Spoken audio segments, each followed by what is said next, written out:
Hi, I'm Eleanor Meyerhofer, a native Californian designer and digital strategist.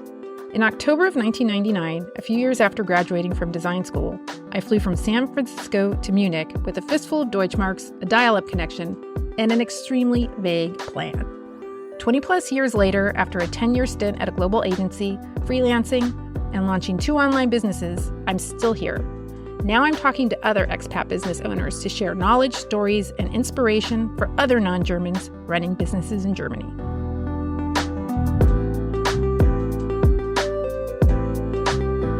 I am here and I am talking to Afshan Shamani. And I'm going to kick off with the question I ask everybody, which is, who are you? Where are you from? And what is the 2-minute story of how you ended up in Germany? Absolutely. So my name is Afshan Shamani and CEO and co-founder at Pinocell.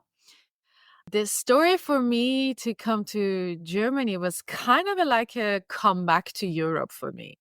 I'm Canadian, but I also am originally Iranian. And so I was like 23 something when I left the country. And the first country that I went was Sweden. And I started my master's degree in Chalmers. And then I went to Klarna and I started working there. And it was one of my fantastic kind of experiences in my career and so on. It was the fastest growing company of the time in Europe and in Sweden. So, but at that time, I was really passionate about like cloud computing and stuff like that. That was still a new topic. But me being me at that time, I was not mature enough to understand that there are other ways also to learn things. So I was thinking that I have to do my PhD to be able to learn that. So then the whole kind of thing for me was, okay, now I have to get my PhD and so on. But at that time, I also was in a relationship. I was also in a relationship with a kind of a partner at the time and later ex-fiance at the time that he was in Canada and things was very complicated this way. And eventually we decided that, okay, I go to Canada and I get my PhD there. So fast forward, I went to Canada for my PhD and it was a huge cultural shock for me. I was living in Sweden for some time, and I didn't know that I'd really had become that Swedish. And I mean, Sweden and Canada are different countries, but I'm surprised there was that much culture shock. Okay.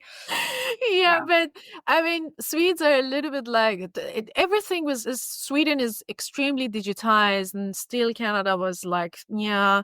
A lot of things were different processes, towns in particular. I had a shock when I was coming from a European city to Toronto. It was a complete different architecture. And I was remembering that the Swedes are a little bit like conservative to have small talks and, talking to strangers. They don't like it that much. And then I was just walking by the river, and then one ladies came, Canadian lady came to, wow, I love your coat. You look amazing. And I was just for a second, what just happened? But anyhow, I mean, Canada, and I started my program and so on, but life didn't actually happen the way I wished it to happen. Just a few weeks before our wedding, my fiance decided to break up the engagement, and he left to US, and it was just a few months after my arrival to Canada. So it was just boom at the beginning. Oh my God. That's life. And at that time, I was actually in my PhD program. And basically, I realized in my second year that, you know what, I'm not going to stay in academia. I definitely will go to industry. And in academia I'm going to finish my PhD because I have to do it, but I'm not going to continue here. And I started working at the same time. So I had 2 startups. It was also a fail story there. So they didn't work out. And then I joined another startup, which was the first kind of social e-learning platform that we were basically selling it to some universities and so on. I was there for 4 years. And then Rocket Internet from Germany reached out and they wanted me for their operation in Middle East. So I became the chief product officer for their operation of marketplace in Middle East. Mm-hmm. Once my mandate was done, and during this time I also married. And once my mandate was done, So when you were doing this, like Rocket, what was the company called? Rocket Rocket Internet. Rocket Internet is actually a venture capitalist in Germany. They're the owner of Zalando, as an example. Okay, got it. Yeah, exactly. So what they do is that they basically run different operations across the world for the business models that work somewhere else. So this is basically the way that it works. And when you were working for them, was that from Germany or from Canada? No. They wanted me in Middle East, so I actually had to go to. Yeah. Okay. Yeah, I had to go to Middle East. I went to Dubai, I went to Iran, and then so on. Okay. So, and once my mandate was finished, I went back to Canada, this time also carrying a little bit of divorce story there. and then I went to, this time I went to Montreal, and I started working at Essence. Essence is actually one of the leading companies in fashion, e-commerce, luxury, and fantastic place. Great experience for me there. A great team. But at that time, I was actually senior director of product management. But still, I was like, I want to have my own business. And then we had an idea with business partner of mine, and that's why I quit my job. And I basically went back again for the idea that we had, which basically we were seeing it more suitable for Middle East. And during this time also, again, good things also happens in life. I met the love of my life, and basically he was German, and we decided to get married. That's a long story. That's how we got married, but maybe for another time. And then he wanted to go to Germany to stay next to his family and basically be there for them. And for me, it was, wow, why not? I mean, majority of my bosses were German. I had a lot of German colleagues. I hired a lot of Germans. My best friends are German. My husband is German. Why not? What could go wrong? But yeah, that's basically how I ended up in Germany. And at the beginning, I was not really thinking that what I want to do and so on. The first year was a roller coaster for me in Germany with so many things that happened. And I'm happy that I'm sitting here right now and I'm saying that, okay, it's good that we passed them all. And then I started my companies. I started doing more research and getting some kind of original ideas and developing it, testing and discovery while not knowing German, and along the side also learning German. Okay. So, you are in Frankfurt, correct? Mm-hmm. Okay. I am in Frankfurt, yes. Okay. So just help me again. That was a little longer than 2 minutes, but it's fine because there were a lot of countries in there. Yes, exactly.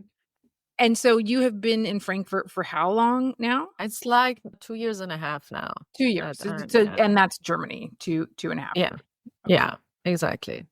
Okay. So you started to talk a little bit about your company. I do want to ask a little bit, like, since you kind of went on this journey, Iran, Sweden, Canada, back to the Middle East, to Germany, Yeah.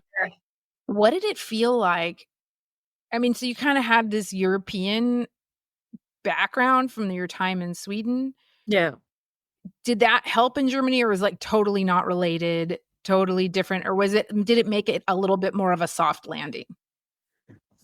Well, to be honest, so I had the support from my husband. That was a much better support in a softer landing. Mhm. But I would say my experience in Sweden, as much as, yeah, I mean, I love European cities. I love going, and I mean, the culture there is amazing. These are the things that I like. But I cannot say that in particular my experience in Sweden was a help for me in Germany per se. Okay. It's a complete, like, a different culture, and I cannot say that, okay, I carried something with me in Sweden that I could actually use in Germany. Okay.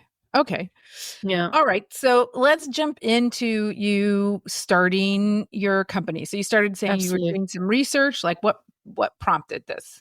Yeah. So everything started from the time that I was with Rocket Internet. So I came from Canada, and all I knew was among e-commerce was Amazon, was Walmart, eBay, Shopify. These were the things that I knew about e-commerce. And when we were basically doing our marketplace operation, one of the biggest kind of milestones in a marketplace is that you have to basically have a lot of products, a lot of assortments per se. And in order to do that, there is a huge difference when it comes to the market in Middle Eastern and African market with, let's say, Eastern market, with East Asia and then so on. Mm-hmm.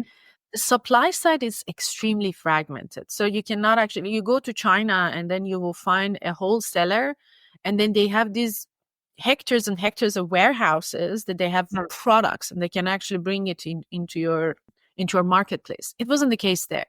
So our mandate was to introduce as many suppliers, as many sellers as we could. So that was one of the challenges that we had.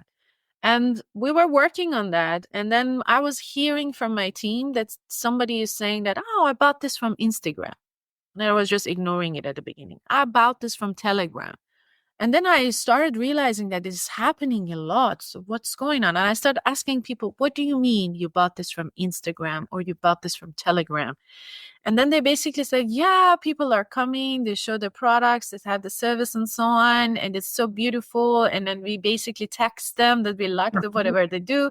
We exchange bank accounts, and they basically deliver the product for us. And I was so surprised. And you do that? And you basically trust the person that's just selling over social media to you? Yeah, why not? They basically care a lot and so on. So I became curious. And then I went to my current business partner, and that time he was the CEO. I said, listen, we need to investigate what is happening. At least I need to get some sense. So we started basically looking at the logistic data from, the parcels that are getting delivered. And it was shocking what we understood. The amount of transactions that was coming from these little guys were 7 times bigger than the entire e-commerce of the region. Oh, wow. It was shocking for us. And because nobody was paying attention to them, nobody even cared to study them. And so we said, yeah, we hit the jackpot here. I mean, they are extremely underserved, and we are going to give them logistic. We are going to give them traffic and whatever. I mean, we are perfect for them. And we terribly failed in this operation. We tried to basically bring them on board into marketplace, but it didn't work out for 2 primary reasons. One was that the commission that marketplace charges was sucking the entire kind of margin that they had. So they were not able to compete. And the second was that they were social sellers. They were the people that they wanted to talk to people, show off their product, and they talk. And so they were selling to the community. So in marketplace, they didn't have that. So that became an idea. And then we started basically investigating the region. We had actually a project with Kareem, Uber of the region. And we basically did a study for UAE, Kuwait, Saudi, Qatar, Turkey. And we noticed that, it seems that the pattern is repeating everywhere. That became an idea for us, and we started basically looking onto that. That back on the time I was still in Canada. And then once we saw that, there is an opportunity and we need to do that, we got the funding for it, and we started the company. We have started our company with series of suites of services for logistic, because logistic providers didn't even look at these little guys because they were saying, yeah, you guys are just so small. I don't want to basically look at you. So we became a kind of a hub here to connect all these kind of little ones and basically get the service for these people. We introduced pickup services and suites of services from catalog management, from payment, from store management, CRM, and so on. And we customized it and we tailored it for social media selling. And the operation actually went well. We had 7x kind of year-over-year growth. We basically had more than 70,000 Instagram sellers. And then in a few months ago, we had also the conversations for our Series B investment. So it was actually good. But the point was that for me, it wasn't possible anymore to be on daily, day-to-day business. Because, my husband is in Germany, and it was not possible for me. And I also didn't want to repeat the long distance, to be honest. Yeah. So then I came here, and I had a hypothesis that, this market is entirely different. The marketing channels are much bigger here. So we will see a different phenomena here. But to my surprise, when I started digging a little bit, then I noticed that, oh my God, so the small businesses, micro businesses here in Europe, here in US, they basically struggle a lot to compete in digital space Right now, majority of like marketing channels are very much favored and as basically more towards people that have a large body of budget and body of people to work on it. And these people didn't have that. And the only channel that was accessible for them to be able to work a little bit was social media, which they were trying it, but they didn't know how to sell over social media. And that was what we actually have seen a lot within our previous company. How do people sell over social media? So that became the idea for Pinasal. One question, where do platforms like Etsy fit into all of this? Etsy actually is a very good example that how over the time it changed. At the beginning, it was a place for people that making like handmade products and so on, art and so on. But then it got bombarded with a lot of like print and apply, with a lot of like these big suppliers joined the game and started competition. Exactly. So then you could actually see that a lot of people are no longer happy with Etsy. Yeah. So and they all want to basically be able to grow in their social media and have their own community, but at the same time, they don't know how to. Okay. So tell me about your product. Explain, like I'm 5, what it does. So first of all, the product that we have is basically had 2 modules. One is the Instant Shop and one is Digital Mentor. And Instant Shop, what it does is basically we see that a lot of people are already on social media and they don't have they are not like a technical guru or something. What we do, we collect social media content, we convert it into we call it personal shop, that basically all the posts that you have can actually become shoppable if you want to.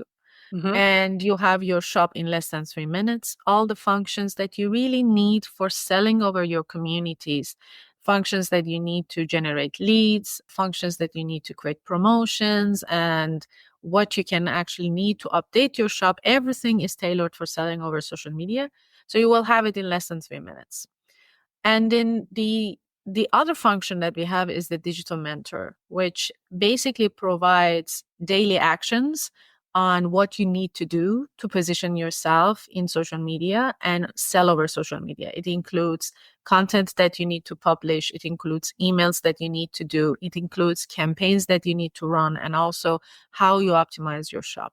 So these 2 components, we basically started it with Instant Shop, which got us into a kind of a pilot project with L'Oreal, because L'Oreal actually has a lot of InstaShop, the Instagram commerce function. Yeah, it's basically, it works similar to Instagram Shop, but for us, you don't need any Facebook business. You don't need anything. You just need your Instagram page to be public. And then we collect all the information, and your shop becomes a mirror of your Instagram feed. Yeah, exactly. And L'Oreal, as an example, saw an opportunity with this product because they had a lot of like hairdressers, and these hairdressers were selling L'Oreal's product in their stores. And they were missing an opportunity because all of these hairdressers were so active in social media.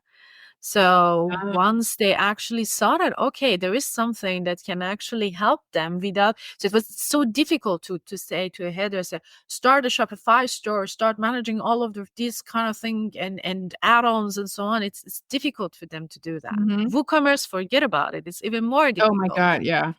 So then they saw that they don't need content creation here, so they just can use the content that they have in Instagram. So we got into a pilot project with them, but it also brings another benefit for them. In addition to a new sales channel for L'Oreal, also these hairdressers many of them have like 20,000 followers, 10,000, 30,000, and so on. And because it basically converts the post of the Instagram to shoppable products, they have more motivation to create promotional content. So that it becomes like a free marketing content for L'Oreal, as an example. And that's basically how we started. And then our Digital Mentor came after, when I saw that how much these micro businesses, solopreneurs, they actually need support to position themselves. And at the beginning, I started giving services for free, but I realized that, okay, I'm repeating myself. I go to Yeah. all this and I'm just repeat myself. So how about creating a tool out of that?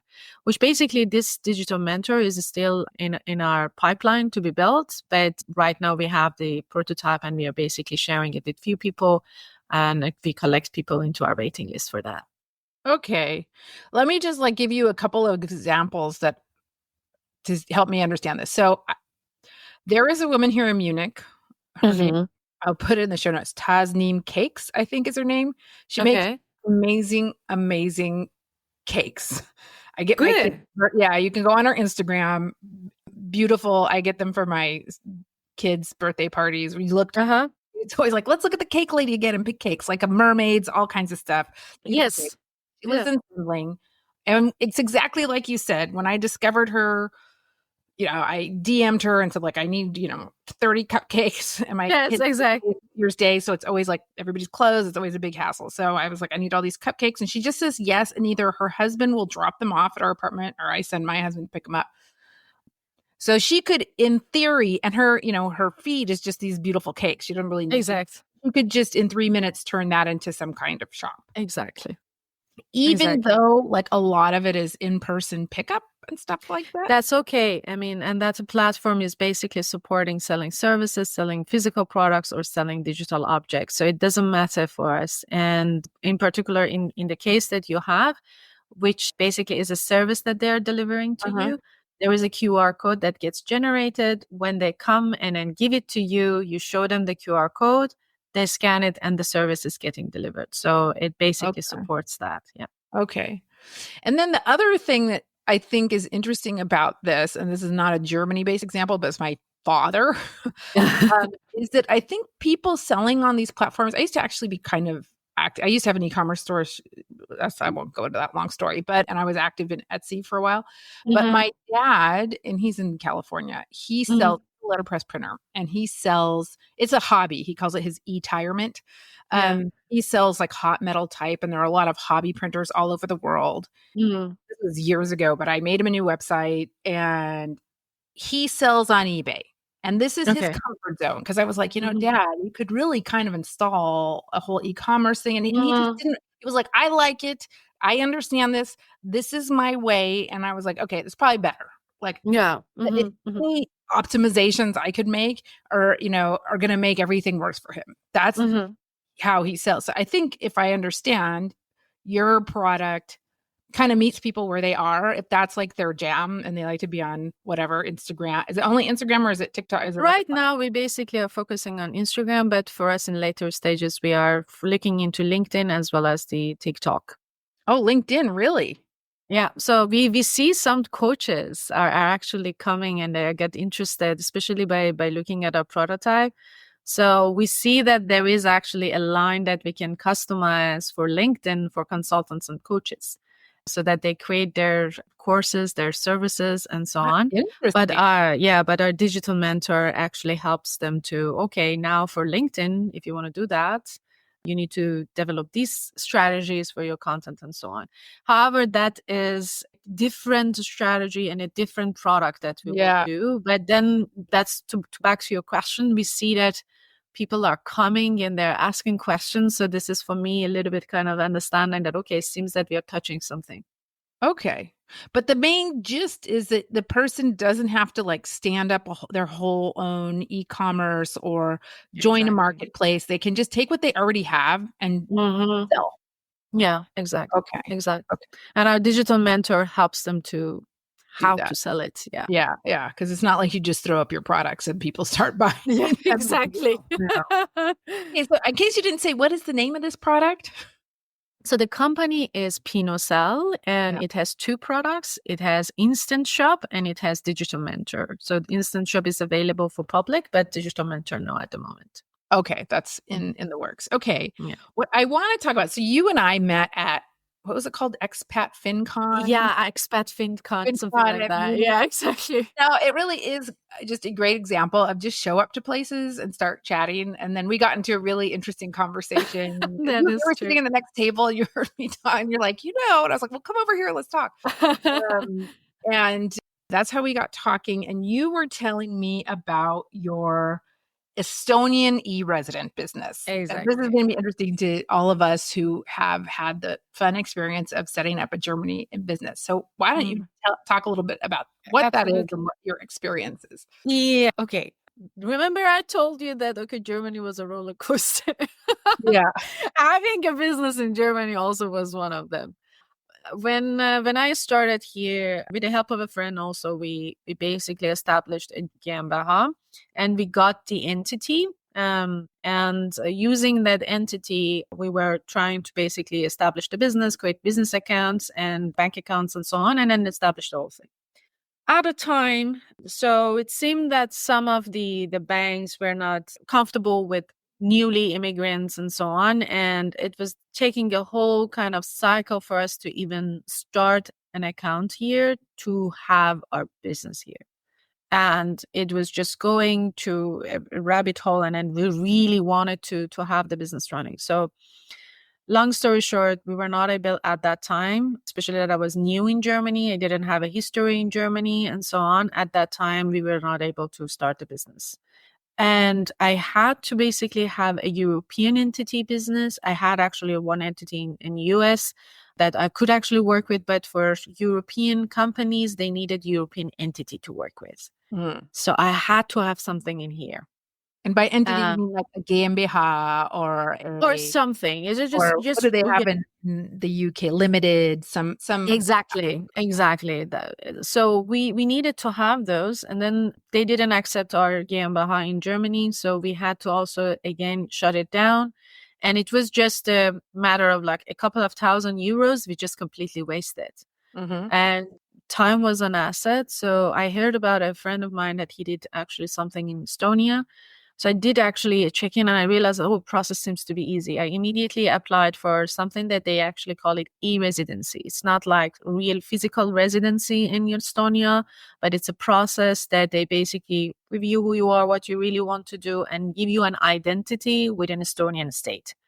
And basically using that electronic identity that you get, so the e-residency that you get, you are allowed to open companies in Estonia, a variety of different companies. And the process for me to get my e-residency, I think it took like 6 weeks or something. And you pick up your e-residency card. And after that, under a week, I was able to have my company running. I have my bank account running. Everything was ready, all the documents and everything was ready. And the process was completely digital. Wow. I even didn't need to put my feet in Estonia, even for banks. Wow.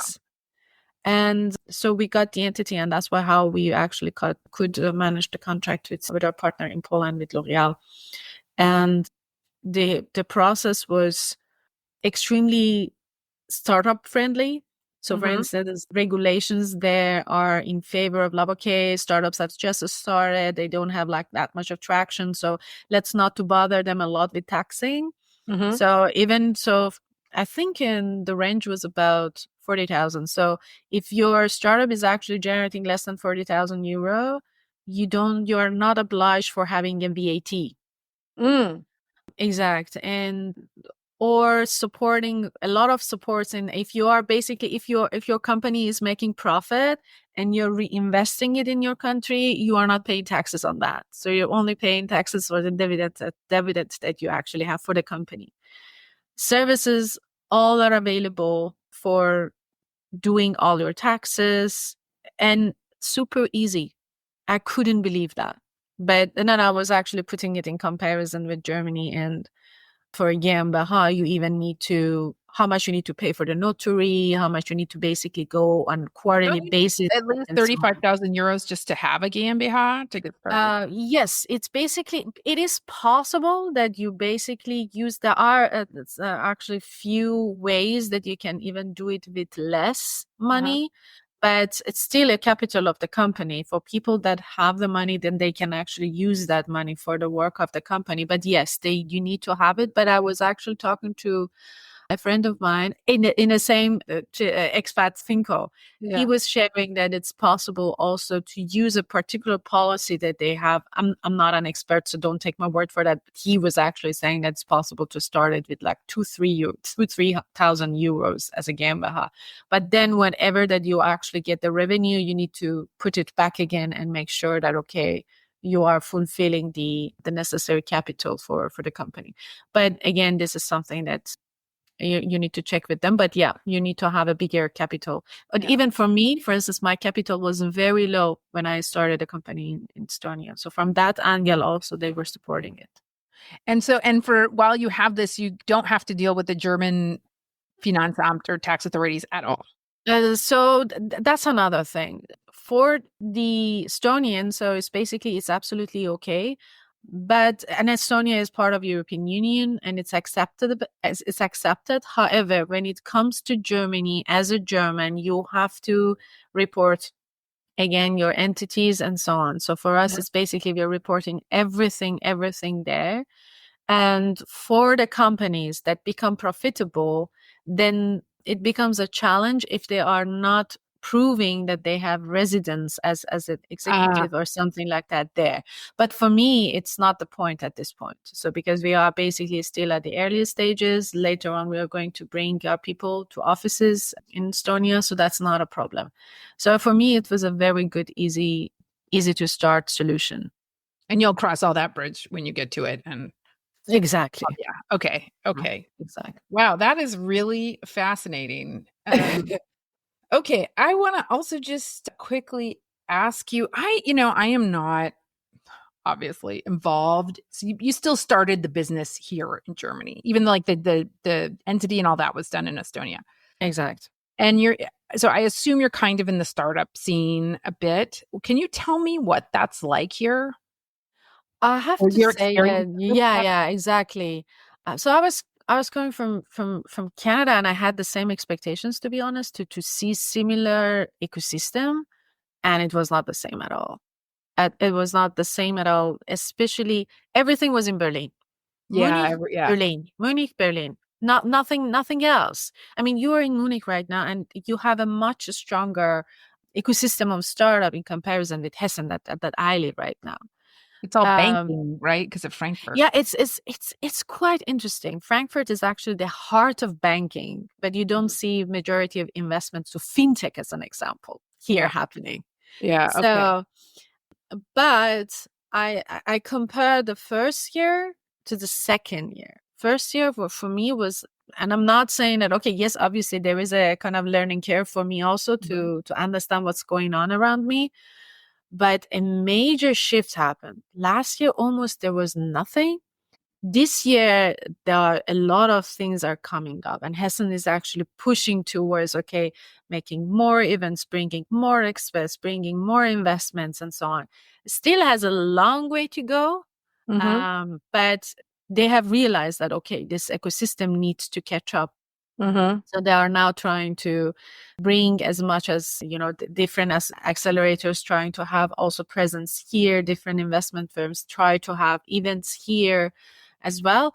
But there's still a long way in comparison with Munich and Berlin in Germany, a long, long, long way in comparison with Germany and let's say Yeah. UK. Yeah. And obviously forget about US. So Yeah. because there's Yeah. a Yeah. huge gap. Are there any technical universities in Frankfurt? I have no I idea. believe so. I believe so. And there is one, a very strong one in Darmstadt, that they're Okay. doing robotics and then they're doing fantastic job there as well. Yeah. One Okay. of them actually attended the AI week that was happening in Frankfurt a few weeks ago. That's a fantastic event and people were coming here and they basically shared their journey and they had made kind of a dog robot, and then the dog was running around and kind of saying hi to people, and it was cute. It was very cute. Okay. Okay. Interesting. And is the whole scene, is it largely English speaking or German speaking? For some time, it was majorly only German, Okay. but as I said, the change is happening. They are basically opening it up not for only German startups, but also become a scene to attract, like, from other, especially European countries here as well. So they have started to a little bit more having English conversations and run the programs in English and so on. But as I said, it's a shift. It's a shift that is happening. Okay. And I can clearly see that. Okay. Interesting. So would you say it's also just part of that is that it's becoming more international? Yeah, and they have realized that they have to become more international and then be open and from both sides, from innovation and from investments. So this is basically a lot of work that is going to that they are doing. I was in Berlin. I don't know if you know Encourage Ventures. They basically are a kind of a nonprofit organization that are trying to bring more awareness to female founders and create communities of business angels and so on that they invest in female founders. And I was part of their annual gathering in Berlin. And one of the lady, I unfortunately forgot her name, she was coming from European Innovation Center. And she shared that, okay, how much plans is there? First of all, what is the degree of problem for Europe, not just Germany, for the entire Europe, and how much they're actually working to bring more support and more programs for the startups and so on. They have realized it. So it's basically a matter of, okay, really focusing it and unsolving it. What kind of, what are the criteria these people, the angel investors and all these, and what is this, like 20 billion Sunrise? But like the EU has some massive fund for grants. Like, what kind of businesses are they? I mean, I'm sure it's all the sectors like deep tech, green tech. I noticed like people just started putting tech on the end of everything. Wellness tech, ed tech, just like I'm like, okay, everybody's like trying to get some money. But like what are they? Is it all industries? Are they like looking for things that are going to disrupt? Like what are they trying to do? There are definitely certain areas. So there are different policies, if you will. European Union has certain budgets that they basically allocated for a variety of different types of companies. Some of the grants are a little bit for more established companies, which they have the resources that they can connect with universities and so on to do deep research, if you will. Or something that is extra. For instance, right now, especially at this age, that such technology like an AI could actually define the future of a country, of a continent, if you will. So they basically have grants supporting research, supporting companies that they are actually working on deep tech, artificial intelligence, and so on and so forth at a global scale. There are some schemes that they basically define that within these areas, if it's actually energy, if it's AI, if it's this and this and that, they define some budgets. And then they specify what type of companies they're looking for so that they can actually leverage from these grants. And then in some of these areas also, they make it available for companies that are just starting. They just want to understand a little bit of kind of test and try. The budgets typically are much smaller in comparison with other ones, but there are some available kind of areas that especially startups that are working on untrained topics. Right now, climate is very untrained. Sustainability, let's say more health. These are the topics, and AI. These are the topics that are very interesting. Defense? I feel like if anybody wants to do anything right now in Europe, it's got to be like climate or defense. Let's be real. Yeah, that could be the We're case. recording this on the 13th November. What is it? About a week after the U.S. elections. Well, yeah. Have you heard anything like that? I mean, I do know a friend who's working at an agency, and they're already working for the German Bundeswehr and stuff like that. I just feel like there's going to be a lot of money slushing around there. I think we are living in a space where I don't know if it's a good thing or if it's a bad thing, but technology right now is a political discussion. It's at certain point, scientists and technologists were doing whatever they wanted to do and so on, but now it really can define the future of a nation and how it's actually getting positioned. So technology is a political discussion. And for that sense, European Union also is not an exception. They have realized that their rocket programs, their aerospace programs, and so on, they basically have realized it. But it requires a little bit also, when I'm talking to some German friends of mine, they basically say that European Union is still, as a union, is young. Yeah. And in order to really be able to move as a union and do certain sort of things, they still are struggling to some extent. But yeah, I mean, defense could be one of them. In general, technologies that are going to define the shift of power, this is something that they will definitely look into that, and they should. I mean, it's not like it's a must. They have to work on it. Yeah, but then it comes to, from European Union, then it comes to countries. They also define certain set of grants and so on. But if your question is about, okay, what business angels are looking for, that's a complete different story. That's a completely different criteria. That some angels, all of the angels, they have some preferences that, okay, what type of topics they wish to invest. And what are the kind of big dreams that they have, and so on. And they also have criteria. Some of them are easier to take larger risk. Some of them are no, they want to see more and more and more of what is happening. So they need to be completely sure that something is going to deliver back to the money. It's really varies between and there are individuals. Also VCs, you get some sense. Okay, VCs in US are like that. VCs in Paris is like that. VCs in Germany are like that. You get that. But with business angels, it's a little bit like everyone has a taste. Yeah. Okay. All right. Well, just to wrap up, I do want to ask you, now that you've got a couple years under your belt of starting and bringing a startup into the world in Germany, what would you, if anything, would you have done differently, or what are some lessons learned that people might find helpful? Yeah, the point is that when it comes to Germany in particular, a lot of things were different than what I had imagined. And I have been living in different parts of the world.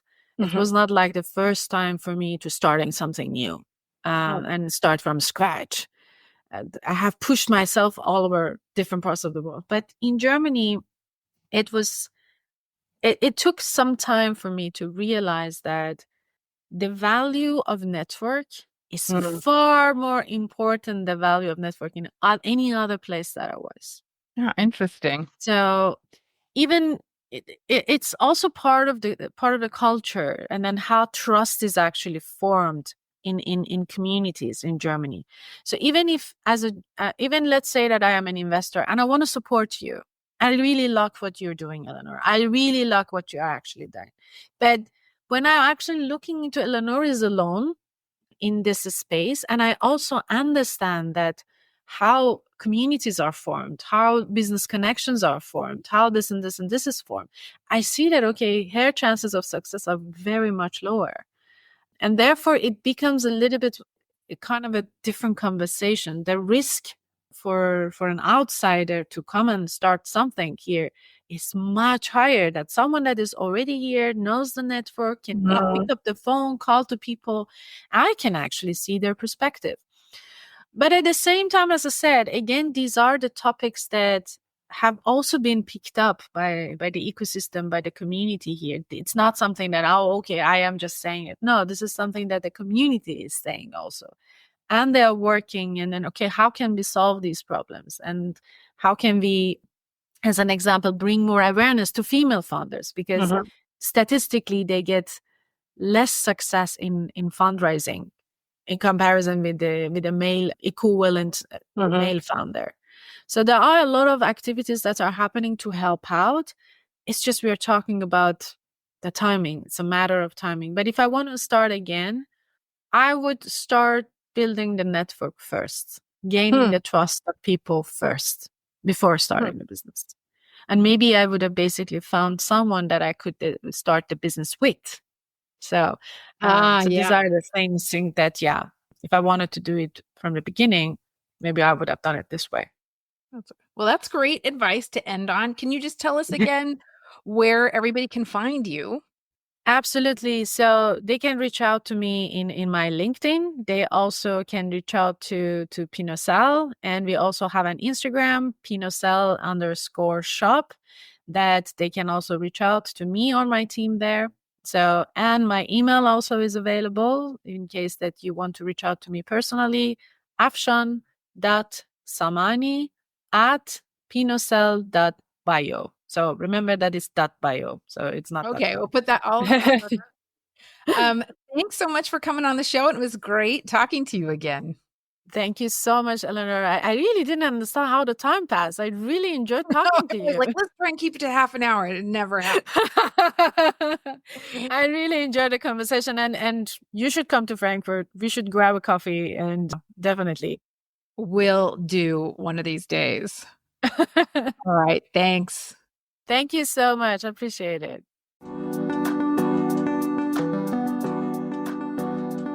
Thanks for listening. You can find this and all other Germany Expat Business Show podcasts at thegermanylist.de. Bye.